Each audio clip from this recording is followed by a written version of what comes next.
Hola amigos, ¿cómo están? Espero se encuentren muy bien. Bienvenidos a mi canal y a un nuevo episodio de Historias que valen la pena contar, donde damos voz a historias que merecen ser escuchadas.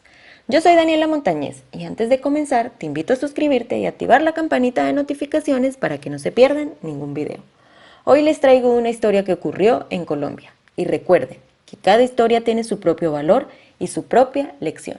Los invito a que se unan a mí para iniciar con esta historia.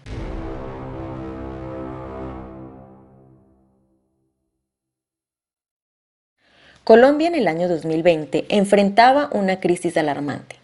Los feminicidios aumentaban día tras día y muchas mujeres fueron víctimas de violencia de género.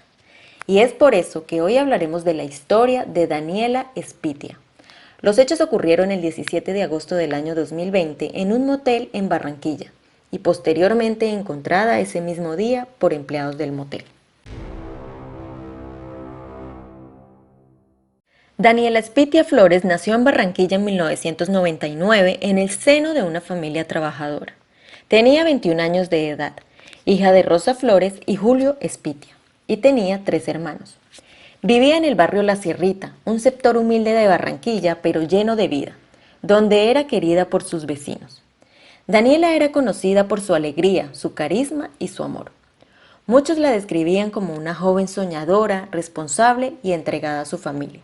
Daniela no tuvo la oportunidad de completar estudios universitarios, ya que desde muy joven asumió la responsabilidad de ser madre. Sus hijos eran el motor de su vida. Daniela tenía una relación compleja y conflictiva con Deimer Eduardo Díaz Mendoza, quien tenía 24 años y quien es el padre de sus hijos. Aunque comenzaron su relación con ilusión cuando Daniela tenía 13 años y Deimer 16. La relación duró aproximadamente 7 años en los que salieron a la luz episodios de maltrato físico y psicológico. Daniela había denunciado estos hechos en varias ocasiones y por esta razón ella decidió terminar la relación con Deimer. A pesar de la separación, de igual forma ambos mantenían contacto por sus hijos.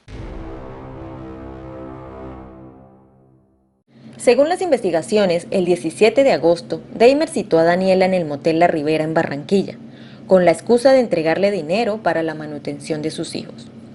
Las cámaras de seguridad registraron el ingreso de ambos al establecimiento, pero horas después también captaron a Deimer cuando salió solo y por supuesto huyó. Los empleados del hotel cuando entraron a la habitación encontraron el cuerpo de Daniela sin signos vitales con una herida fatal en el tórax, según causada con un arma improvisada.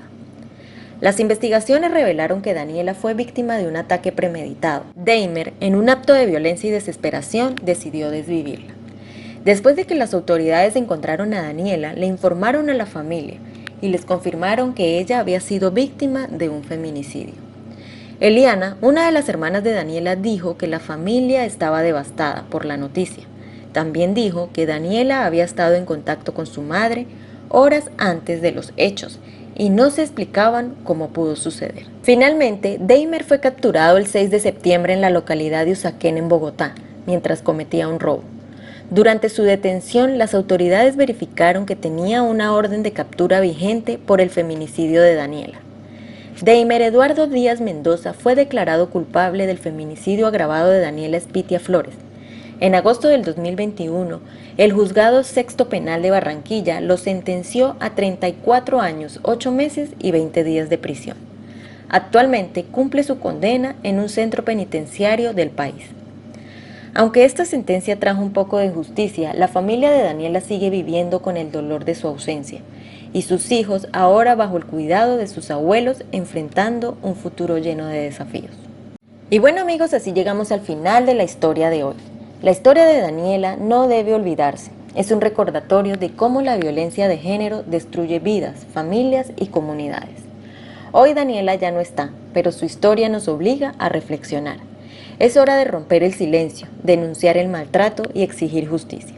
La violencia de género no tiene cabida en una sociedad que aspira a ser justa y humana. Nos vemos en un próximo videito amigos. Gracias por elegir este video entre tantos. Si te pareció informativo, por favor dale me gusta. También me encantaría conocer tus opiniones sobre este caso, siempre con respeto hacia las víctimas y sus familias, además de que me estarían apoyando. Tenemos que promover a la reflexión y sobre todo conciencia. Y recuerden, si tocan a una, nos tocan a todas. Que Dios los bendiga a todos y hasta la próxima. Adiós.